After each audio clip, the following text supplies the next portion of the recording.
This episode is based on the literature review, Ménière's Disease, a Vestibular Physician's Deep Review of Endolymphatic Hydrops, Diagnosis and Management, published by Australian Dizziness Clinics, available at australiandizzinessclinics.com.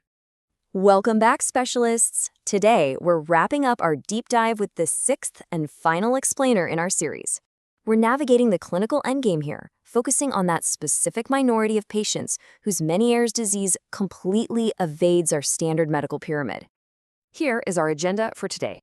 We'll be looking at refractory disease and surgery, the bilateral disease constraint, long-term clinical prognosis, and finally, emerging future directions. Right, let's jump straight into Section 1, refractory disease and surgery, the escalation.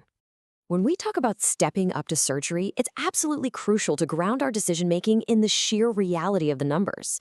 We are literally talking about less than 10% of modern Ménière's patients who actually remain refractory. It's only after lifestyle modifications, oral pharmacotherapy, and intertympanic therapies have completely failed that we even reach this tip of the spear. So for this refractory minority, we're evaluating a surgical spectrum that demands an incredibly strict balance between vertigo control and hearing preservation. It's a tough tightrope to walk. We usually start with hearing-preserving endolymphatic sac decompression, which gets us about 60 to 85% vertigo control. If we need to step it up, we look at chemical vestibulectomy using intratympanic gentamicin. That bumps vertigo control up to 80 to 95%. But, and this is a big but, you're looking at a 10 to 25% risk of hearing loss, even on modern low-dose protocols. Further up the ladder, a vestibular nerve section provides roughly 95% vertigo control while usually sparing useful hearing. And then, the ultimate escalation is a definitive ablative labyrinthectomy. You get up to 99% vertigo control, but it results in complete hearing loss. Because of that severity, it's strictly reserved for unilateral disease with non-serviceable hearing. Moving on to Section 2, the bilateral disease constraint, the ultimate stake. Before we even consider proceeding with any of those ablative surgical options, we have to confront what is arguably the ultimate constraint in Ménière's management. Look at this staggering statistic.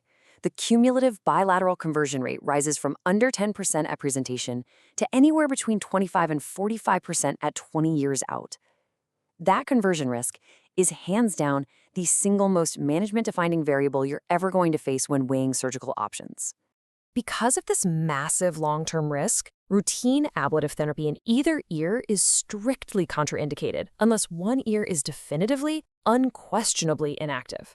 I mean, the last thing you want is to ablate an ear only to have the other one activate a decade later. Instead, when bilateral disease is looming, our strategy has to shift dramatically away from ablation. We pivot hard towards early hearing aids, cross or bicross systems, and proactive cochlear implantation for bilateral severe to profound loss. Okay, Section 3, long-term clinical prognosis, the dual trajectory. This builds right into our long-term clinical prognosis, which is an absolutely vital area for honest patient counseling. The natural history of Ménière's actually follows a fascinating dual trajectory, and it operates on two distinctly different timelines. Your patient's vertigo attacks will typically peak in the first 3 to 7 years and then gradually decline into a state of vestibular burnout by year 10 to 20. Meanwhile, the hearing curve is on a completely different path. Sensory neural hearing loss fluctuates early on, but then it progressively and permanently worsens. When you're sitting down counseling these patients, you need to frankly contrast these stages. In the early stage, those first 0 to 5 years, patients are suffering from frequent, highly disabling vertigo crises, but their hearing loss is fluctuating and often reversible between attacks. Fast forward to the late stage, 15 plus years out, and the whole picture flips. The dramatic vertigo largely burns out. It leaves behind this chronic, mild motion intolerance, while the hearing loss stabilizes into a moderate to severe, permanent deficit, with speech discrimination falling disproportionately. You really have to tell patients the truth early on.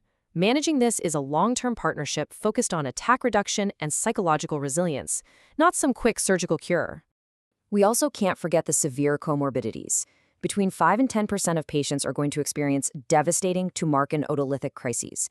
These are sudden drop attacks with zero loss of consciousness, and they're an absolute indication for aggressive intervention. Furthermore, psychological comorbidity is the rule here, not the exception. Almost all of your patients will face anxiety, agoraphobic avoidance, or depression at some point. So making cognitive behavioral therapy and SSRIs part of your plan isn't just an extra.